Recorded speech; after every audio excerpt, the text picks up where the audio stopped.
You are listening to the new man, beyond the macho jerk and the new age wimp. Your host is men's coach Tripp Lanier.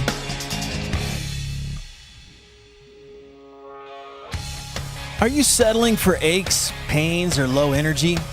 Do you use your appearance as a way to measure your health? And would you treat your body differently if you were paid to do so? Lebron James spends $1 million per year on his health. What do you spend to ensure that your body doesn't hold you back? Functional medicine health consultant John Mitchell is here to challenge the dogmatic, cookie-cutter approaches so that you can dial in the unique protocol that works best for your body. Welcome to the new man. Today, I can't be that sassy. That was a... Dude, that was great. I kind of like the sass. You like the sass? All right. Welcome to the new man. Today we're talking with John Mitchell. He's a functional medicine health consultant, works with people all around the world, and you can learn more about him at johnmitchellpa.com. John, welcome back, buddy. It's great to be here again. Yeah. It's feeling like a morning radio show. Hey, welcome back. We got to talk to John Mitchell after traffic here. It's got that vibe. I love it. I'm glad you're on. We've been talking about this for a while. We're as I'm posting this, it's going out in mid-January. This is about the time when people's resolutions to get healthier and stronger and fitter all start to go sideways. the whole new year, new me thing. Yeah, it's crap. So I want to set some context here because, you know, as I've gotten older, I've had health goals that my regular doctor just couldn't, you know, he's not the person or she's not the person that I would go to for these types of things. I would go to that person if I had some kind of a real problem. And there might be, like, I've had some kind of ups and downs and things that are a little sideways, but just in terms of like, hey, I want to look better. I want to feel better. I want to have this peace of mind that as I'm going into this next phase of life, that I'm on the right trajectory instead of waiting until something bad comes along and I really feel like crap and I really got to, now I'm on medication or whatever that type of thing is. So there's this huge gulf there. And I think as people start their New Year's resolutions, that's this thing is they deep down, they want to have that peace of mind that, hey, I'm doing the right thing for my body. It's not just about looking good. I want to look good, but it's really deeper than that, which is I want to know that I'm doing great, that my body's on the right trajectory. So I imagine you work with a lot of people in this capacity. I was wondering if you could tell us a little bit more about that. What are some of the goals that people have when they start working with you? Yeah, you nailed it. So pretty much there are two types of people typically that I tend to attract. So number one is going to be people who just want to feel better. So that could mean more energy. They want to lose weight. You know, they want to think more clearly, better sex, or even just being able to get an erection, stop losing hair, resolve some sort of chronic health issue, essentially. Or people just want peace of mind to know that they're doing it right when it comes to their health, because the problem is they feel like they're doing all the right things, yet they're not getting the results they expect. Okay. So they think they're eating well, they think they're moving well, but when you say they're not getting the results that they expect, what is happening? For everyone's going to be a little bit different as far as the results that they want, whether that's, you know, the energy or just kind of the confidence, just like feeling great every day. And there's usually a few things going on that there's a process that a lot of these people end up going through that makes it hard for them to figure out exactly what they want to do. So like the first thing they do is they go to their doctor, but they feel like, you know, I can't really rely on them.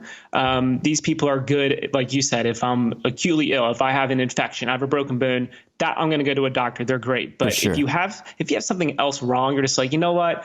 I'm just not, I don't feel like myself. Maybe I'm a little anxious. Like, you just know that what's going to happen is they're just going to write you a prescription, see you in 10 minutes, and then say, come back in a few months. I want to pause there because I think there's a norm of just feeling rather lousy. I was a couple of years ago, before I'd really started to dial in my food, I was just in this achy kind of place, and I was like, oh, well, I work out a lot. I'm moving my body. And it's just like I watched people that were older than me just eat Aleve all day and eat Advil all day. And it was just kind of the norm that you just are in pain or you have discomfort and you have aches. And I was like, well, I guess I'm heading into that phase now. I'm kind of always nursing some kind of an injury. And then I dialed in my food with your help. I started to really dial things in. It was like all that pain went away. All of that achiness went away. And I was like, oh, it doesn't have to be that way. So I want to just slide that in here because when we look around, most of us are I think settling for a certain level of health or the experience in our bodies is just like, well, this is normal. It's just going to be painful or uncomfortable. And that's just the way it has to be. And I can't really go to my doctor about it because they're just going to be like, yeah, there's just, you got to have some real problem or something instead of just this kind of malaise. I don't know if malaise is the right word, but just like, let's drag. Yeah, just like, you know what? Like, I'm just like not feeling like myself. And then, you hear, well, maybe I'm just getting older or it's just genetic. And these are the lies that we're told. You don't have to feel that way. But a lot of people just don't know that there's another option out there. So they're just settling because they go, well, they look around to their friends and they go, well, I look pretty good compared to that guy. And you know what? I'm not taking as many medications as him. So like, I shouldn't be complaining, but there is absolutely things you can do to make sure that you age well and that you actually feel great. There's no reason why you shouldn't wake up, have a ton of energy. As a guy, I know like having an erection is a big one. So there's no reason why you shouldn't be able to get it up when you need to. These are things that we're told that just come with age, but that's not reality when you dial in your health. Okay. And that's what I want to help people understand is there's so much more that you are capable of. You just have to understand that the way that you're going about it right now is probably not the way that is going to get you the results you want. Okay. So we've got a frame for why we would go to our doctor. And there's a real reason. I don't want to, make that bad or wrong to go to our doctor, but we're in this middle zone here. And it seems like, at least for me, that's where I'm going online now. I'm going to start searching around and Googling stuff. And that's terrifying because as soon as you enter in your symptom, now you're dying. You're obviously dying of something. So yeah. And the other thing is, it's just like there's so much noise and confusion online. This is like the beauty and the curse of all this information at our fingertips is we can read anything we want. And there's a lot of great information, but you have to be able to sift through all that noise and confusion. And it's really hard because there are a ton of people who are self-proclaimed experts or gurus who are pretty much saying, follow my path, follow the keto, diet or intermittent fasting or paleo. This is going to be like the fix for you. And a lot of times these people are picking that because it's a great marketing niche. It makes it easy for people to market to their people. And they say, all right, this is the diet. You're going to lose weight, take these supplements. You're going to feel better. And that lacks the context of the individual. Some people do great on a ketogenic diet for a short period of time, but not everyone. And that's what you need to be able to do is sift through all of that information and go, okay, well, how does this apply to me and what I'm dealing with, as opposed to just going, I'm just going to follow. This guy says this is good for my mitochondria. This guy says this, supplement is good for me building lean muscle. And I'm just going to kind of like have this hodgepodge of approaches. And then I wake up and go, well, I don't know what the hell's going on and I don't feel any better. Yeah. And I think that there's a bit of a fundamentalism that happens because we want to find the thing. Right. We want to find this is the thing. If I just do this one thing, then everything's going to change. Yes. We don't actually want to slow down and say, what's happening for me? What works for my body? That takes a bit more. I don't know if effort is really involved, but it just takes a little more consciousness, awareness to tune in and say, hey, I've got to learn what works for my body. And people just like, I don't want to deal with that. I just want somebody to tell me what to do. I just want the plan, give me the path, and then I don't have to think about it anymore. Yes, exactly. And if you're going about it that way, if you're just looking for that quick fix, and this is that New Year mentality, you're never going to get that long-term peace of mind that you're looking for. You're not going to get the resolution of those symptoms because what you're doing is you're looking for that short fix that's treating the symptom, but you're not going upstream to look at why do I feel this way to begin with. And what we're trained to do, we're trained by our doctors to think this way, that there's like this one thing that's always causing your issue. Like, yep, it's low magnesium, or it's vitamin C, or you're just diabetic because it's genetics. Like we always want to just think it's this one thing. And as long as we take that, we're going to get better. But in reality, the human body is extremely complex, and it's often a lot of different things that are creating the state that you're in. So there are upstream imbalances that create downstream effects or symptoms or diseases. So that's what you need to do, is say, well, what's going on upstream that's causing these issues, and let's address those. But that takes time, it takes effort, and you got to work through a system to do that. Okay.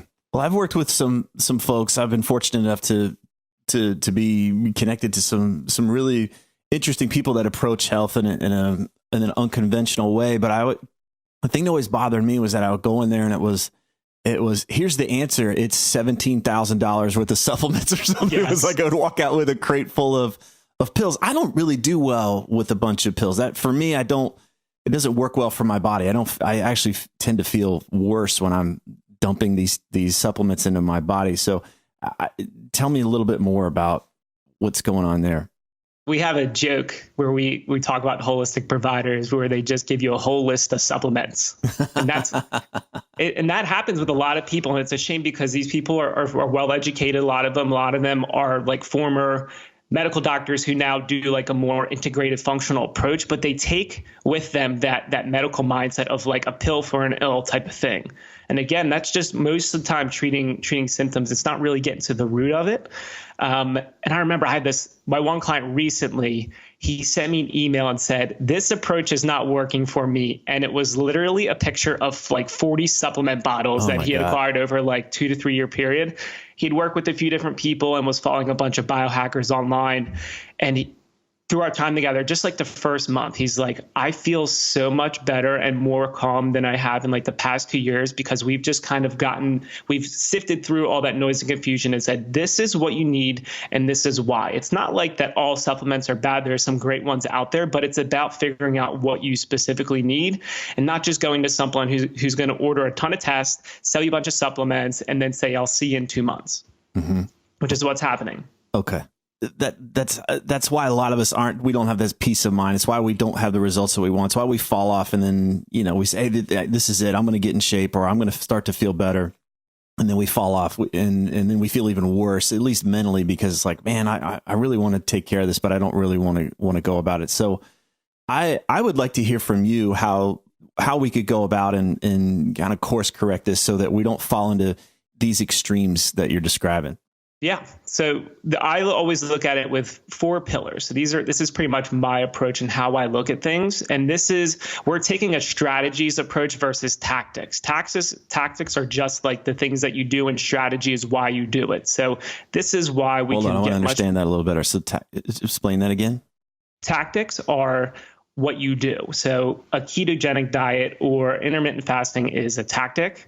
But strategy is, okay, why are we doing this? How long are we going to do this for? What's the utility of it? So this is why we're going to use this tool. I get it's like there's tools and then there's the reason why I would use the tool. But yes. if I'm obsessed with the tool, then if I got a hammer, then everything's a nail kind of thing. Mm-hmm. Okay. So, okay. Yes.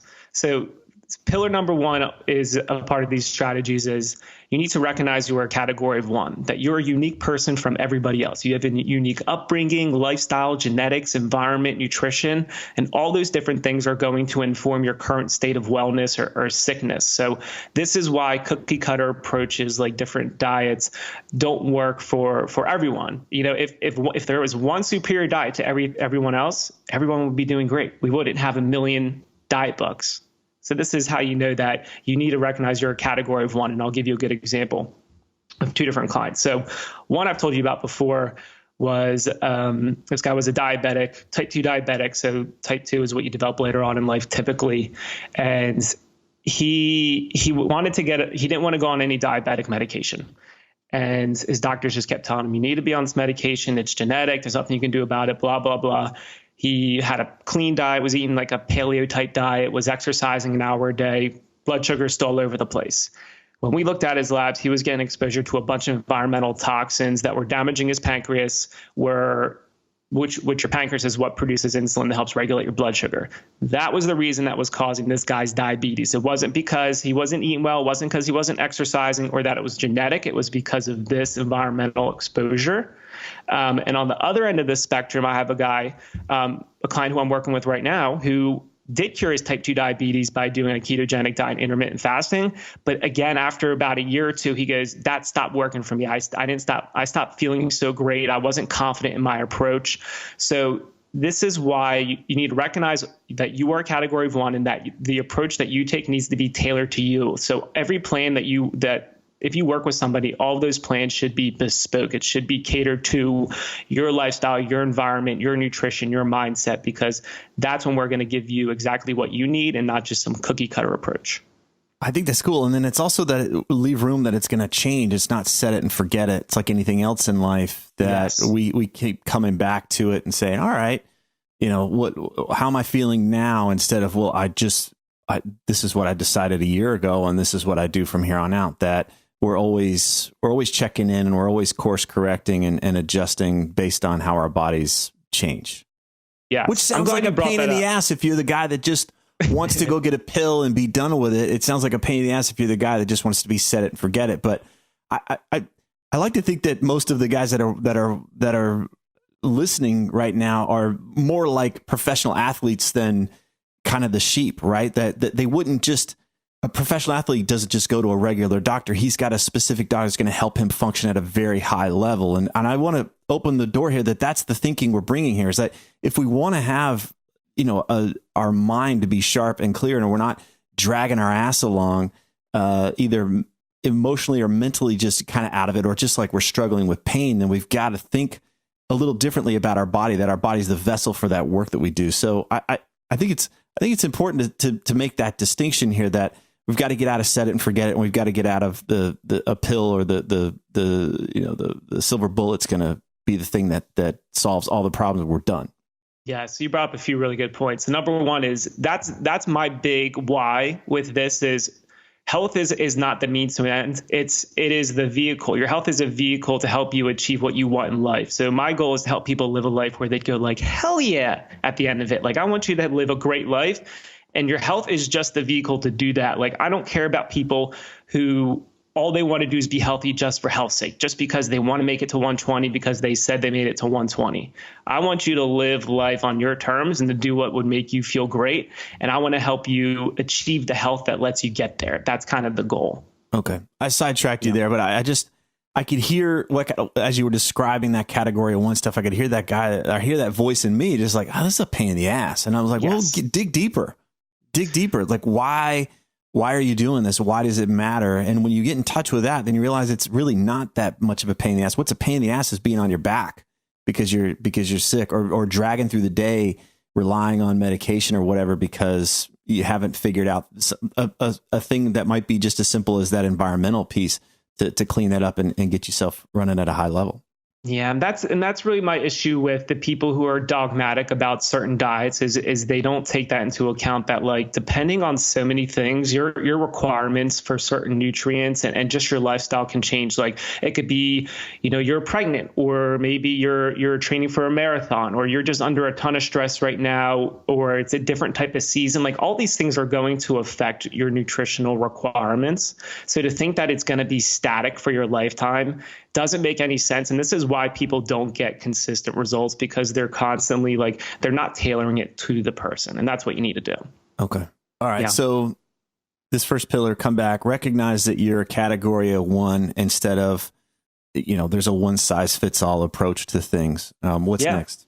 Yeah. So number two is quantify what you need using the right labs. So this is a lot of people want to just kind of guess, this is the diet or supplements I should be taking, but it's much more effective to say, okay, this is, this is where your nutrients are at. This is your vitamins, your minerals, your amino acids, which are the building blocks for proteins. These are your fatty acids. Now we can get really clear on the types of foods you would do best on, and if you need certain supplements, what they would be and for how long. So I had a client in the past who he owned a farmer's market. So he had access to like all the best foods, all the fresh produce, meats, all pasture raised, came in with a bunch of joint pain, just kind of like feeling fatigued. And he was confident that his nutrient status was on point, and it was a wreck. It was an absolute wreck. And he had a good diet. But he's eating all the organic, locally raised, all that stuff. He's following the rules of what I should be doing. And he's a wreck. Okay. That's, and this is really funny because often the healthy, quote unquote, healthiest eaters that come to me often have the worst nutritional profiles because they're usually like so regimented. They're like, all right, I'm going to get, this for breakfast, same thing for lunch, same thing for dinner. It's going to be, oysters and a bunch of canned sardines, and I'm going to have, broccoli and Brussels sprouts. And when you cut out all these food groups over time, you create nutritional deficiencies by omission. So that's what I want people to understand is, okay, it may be like a nutritious diet. There may be some good foods in here, but that doesn't mean that you're getting what you specifically need right now. So let's test and see where you're at, and then let's make that decision. That could be confronting if this person's also like, I'm a guy that eats really healthy, and they get really identified with that. And then, yes. then they realize, oh, wow, the data says I'm off. My body's needs other things. So that's pretty fascinating. I think I found some of that too. I thought I was eating pretty healthy, and we did some labs, and I was like, yours were still pretty good. I believe me, I've seen way worse. Yeah, I was a little surprised, but okay, all right. But and the other thing that we need to be careful with when it comes to the labs is there's also a lot of labs that are not good. Because now we're in the world where there's a lot of direct to consumer marketing for labs, where it's just, people can order it off Facebook, send you a lab kit, do it at home, and send it back. So you want to be careful with those as well, because that is a big marketing push more so than it being validated by the science. So there are things like nutrigenomics, testing your genes to see what types of foods you should be eating. It's a total waste of money and time. It's not validated by the science, and it tells you, your genes tell you nothing about what's actually going on in your body. Genes are just blueprints, but it takes your environment to express those genes, to turn them on and off. So, your lifestyle, if you're an athlete, if you're stressed out, if you're not getting enough sleep, the light you're exposed to, the foods you're eating, those will all govern what genes are turned on and off.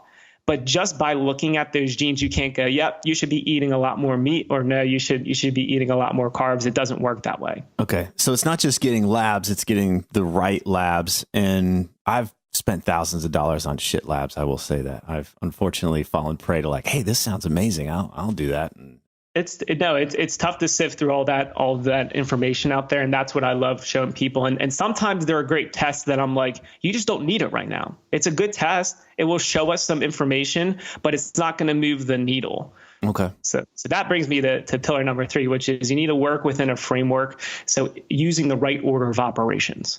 So you can't just throw the whole kitchen sink at a problem and think it's gonna work with the body. It's like building a house. You need to first lay that foundation, and then you start working on the house. Let me give you an example. So if we're talking about hormones, say it's like low testosterone. Okay. What are the things that are going to govern testosterone production? We can start looking at your nutrients, your mineral status, your zinc and copper and magnesium. Let's look at, do you have any heavy metal exposure? Or do you have amalgams, mercury amalgams, because that will give you some mercury? Or do you eat a lot of tuna and swordfish? Also big sources of mercury, and that will affect your testosterone production. Do you have a fatty acid imbalance? Do you have deficiencies in certain B vitamins that affect methylation and will affect your testosterone? Are you really stressed out and looking at a computer screen before you go to bed? All these different things are the upstream issues that are causing the downstream imbalances like low testosterone. So that's where you want to put your focus is, okay, what's the highest thing that I can work on? And let's work our way down this in the right order of operations. And by the time you get to hormones, it's often corrected for free. Even if we're working with somebody, they might throw a ton of labs at us, but what you're saying is like there's a correct order or a more beneficial order to go through, so that and by doing so, a lot of the things downstream, as you say, kind of work themselves out as we address the things more upstream. And so if we do that in order, we're in a better place to take advantage of that.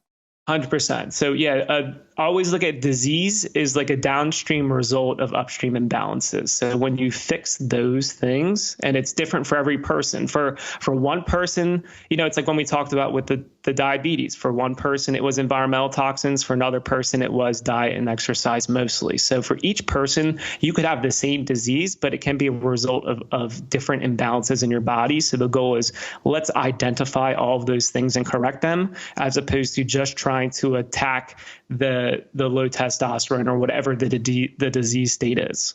Okay. And then what's the next pillar? So pillar number 4 is don't be afraid to get help. So you talked about this a little bit before. the pros, all like pro athletes, if you look at them, they have multiple coaches that they work with. LeBron James spends $1 million a year on his health alone. Really? $1 million? Yep. They know to be at their best, they need to work with the best, and they're willing to do what it takes. And that's the difference between the amateur mindset and the pro mindset. The amateur goes, I'm just going to try and figure this out on my own for a few years. And, I'll just kind of like half-ass it. And the pros go, I want to get this result and I want it now. And I'm going to work with whoever and whatever it takes to get this done. I see this in my coaching practice. There's people that are out there dicking around. That's the technical term, right? Is the dicking around. And, I'll get around to doing this. I'll get around once everything falls into place, then that'll be the right time, which is a lot different than what if I was getting paid a lot of money to do this, whether it's create XYZ in their life or get their health in order. And as you said, somebody like LeBron James is paying $1 million because his health is so important to what he's able to do. If he's not healthy, he can't do what he's paid to do. So, but I like how you put that frame around it, because it just helps like come back to like, am I just dicking around? What am I waiting for? What would it look like if you were being paid to be really healthy? How would you go about doing it? And I think that's a great polarizing way to look at these things, is like, oh, well, then I would get help. There's just no doubt that you wouldn't go it alone. You wouldn't play the amateur, as you said. And this goes back to what I was saying in the beginning, where like your health is that foundation. So it doesn't matter if you're not a professional athlete, your ability to perform at your job, if you're a high performer, your ability to perform in the bedroom with your wife, or to have the energy to play with your kids, it all requires you to have great health. Because if you're low energy, if you're pissed off all the time, or you're depressed and anxious, you're not going to be there at work like you should be. You're not going to be there with your family like you should be. You're not going to be able to have the vigor and vitality that you want to do the things you want in life. So regardless if you're a professional athlete, if you're LeBron James, regardless, you should be prioritizing your health, because it is going to help you get what you want in life that much better. I think you're speaking to something. One of the reasons why I have peace of mind about working with you and having you in my corner is that I don't want to be a liability to myself. Like I don't want to find out down the road, like, oh my gosh, why was I dicking around? Why was I, kicking this down the road and not paying attention to it? I ended up becoming a liability to myself. So there's a bit of that in there, which is I want to make sure I'm firing on all cylinders. And that way, the problems that I am having, I can address, with all of my resources, that I'm healthy and able to tackle them there. I don't want to be the reason why I'm slowing everything down. And it's so freeing too. Once you get to that point, you go like, okay, I know exactly what I need to do to kind of get myself in this place of kind of like peak performance. It's a really nice, calming feeling. It's like that professional athlete or like a professional fighter who gets in the ring and they're just totally calm because they know like, I did the work to get here. I'm ready to go. I'm prepared. And I love that mentality. And you only get there though by doing the work. You don't get there by trying to half-ass it. Okay. I love that you're opening up, say, hey, there's another way to do this. And that it's accessible. We don't have to be LeBron James. We don't have to spend $1 million a year, anywhere near that, to be able to have this kind of support that's aligned with where we are in our own life. The only thing that I also wanted to bring up is to be careful of, because I see this a lot, especially with men. And this is twofold. So one thing is men are really scared to go and seek help because they're afraid of seeing something wrong. They don't want to get that bad news. So they'd rather just go, you know what, if I don't know about it, it's not there. You don't want to do that. I was on the phone with a potential client who had stage 4 prostate cancer. So like the worst stage, and he had prostate issues for years and he just never got it checked out, never went to the doctor. By the time he got checked out, it was that far along. So it's better to get it like figured out early on. But I think what we need to understand is like, there is a way. I think the concern with a lot of men is they feel like, well, once I get this diagnosis, that's the way it is. And what I want to show you is that that's not the case. A lot of times, even when you're told, no, this is the way it is, that's not the case. You can absolutely reverse a lot of chronic issues, but you have to work through a different framework than just going like, well, I'm just going to take a pill for this. So you want to be careful with that one thing. And then the other thing that I see with men is they look at their bodies and energy and go, I look pretty damn good. I don't need any help. I must be healthy. And this is like it's like looking at a used car and going like, you know what, that looks great from the outside. I'm going to buy it. But you're not going to go, you're not going to get it inspected. You're not going to drive it around. You don't want to do that. Even doctors know that you don't judge the quality of someone's health just by looking at you. You don't just walk into a doctor's office and they go, "You look pretty good. I'll see you later." You look good. Let's take your shirt off. Let's see how you look in your underwear. All right. Yeah. Everything's great. Well, I think that is it, right? We tend to unconsciously be like, well, I look good, therefore I must be doing fine. Be healthy. Yeah. Mm-hmm. And that's just not the case. And this is coming from my experience working conventional medicine for over 10 years.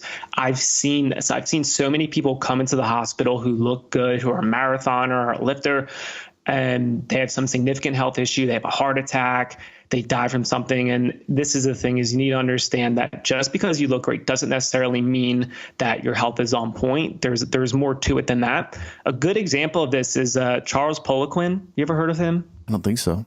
He wasn't as the strength sensei. He trained like a bunch of Olympians and professional athletes. Built guy, exercise physiologist, really smart dude. Dropped dead in his early 50s.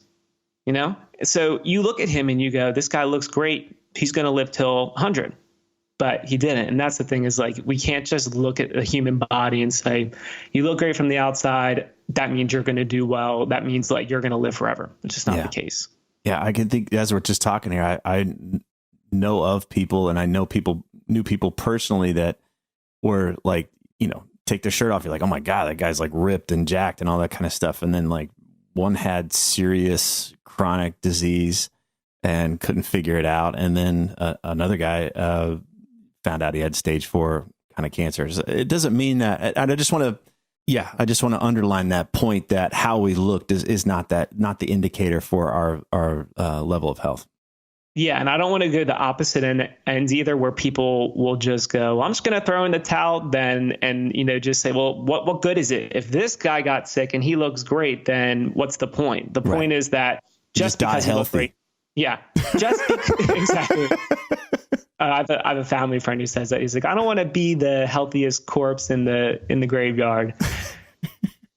But the point is, just because you look good doesn't mean that you're actually healthy. So there are other ways of doing this, but it takes a more nuanced, personalized approach to it. So that's what I want people to understand is, okay, let's make sure, let's dial this in. Let's look at everything and make sure you are on point, and let's just not assume it based off of your physicality.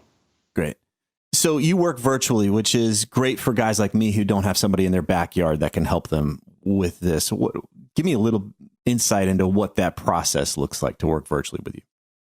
Yeah. So the first step is you can just go to my website, johnmitchellpa.com, John without an H, and just sign up for a discovery call.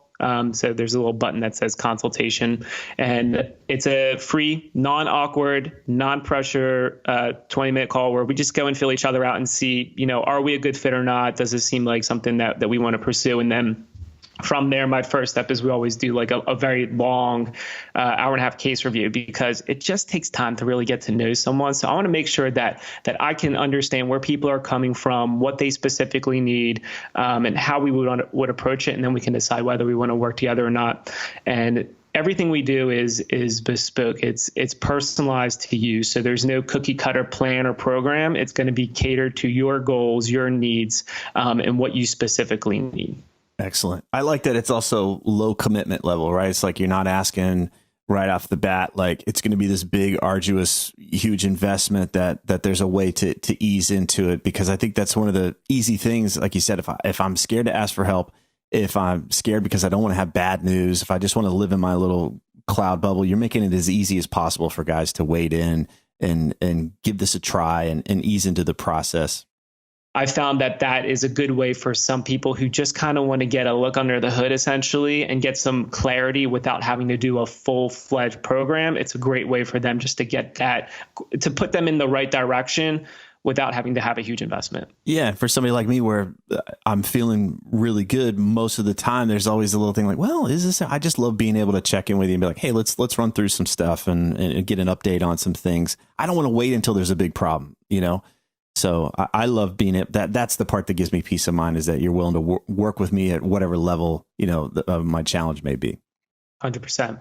All right. We're talking with John Mitchell, and you can learn more about him at johnmitchellpa.com. John, thanks so much, buddy.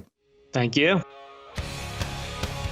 If these interviews are helping you, then please visit The New Man on iTunes and leave us a positive review so others can discover the show more easily. Thanks for listening.